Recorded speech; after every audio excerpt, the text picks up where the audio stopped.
कोकणातील प्रत्येक अपडेट जाणून घेण्यासाठी आजच माझे कोकणच्या सोशल मीडिया प्लॅटफॉर्मला लाईक, फॉलो आणि सबस्क्राईब करा। चिपळूण नगर परिषद मार्फत माझी वसुंधरा अभियानांतर्गत प्रत्येक महिन्याच्या 1 तारखेला सर्वांनी कामावर येताना सायकल चालवावी किंवा चालत यावा असा उपक्रम सुरू करण्यात आला आहे। यासाठी आज चिपळूण नगरपालिकेचे मुख्याधिकारी विशाल भोसले यांच्या मार्गदर्शनाखाली नागरिकांची एक सभा घेण्यात आली।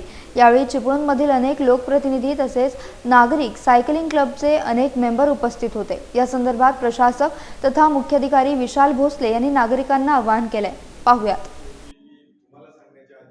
आपण नवीन वर्षाचा संकल्प म्हणून माझी वसुंधरा अभियानाखाली महिन्यातली 1 तारीख या दिवशी कुठलंही जैविक इंधनावरती चालणारं वाहन असेल त्याचा वापर न करता एक तर सायकल, शक्य असल्यास किंवा मग पायी चालत आपण या ठिकाणी तो दिवस साजरा करायचा आहे।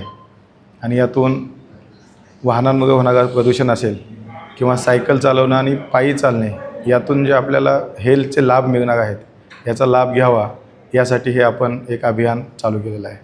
हेच की महिन्याचं आपण 1 तारीख जी आहे त्या दिवशी आवश्यकता नसताना जैविक इंधनावरती जे वाहन असेल ते चालवू नये आणि शक्य तिथे पायी अथवा सायकल घेऊन महिन्यातून 1 दिवस तरी आपण या वसुंधरेला वाचवण्यासाठी प्रयत्न केला पाहिजे।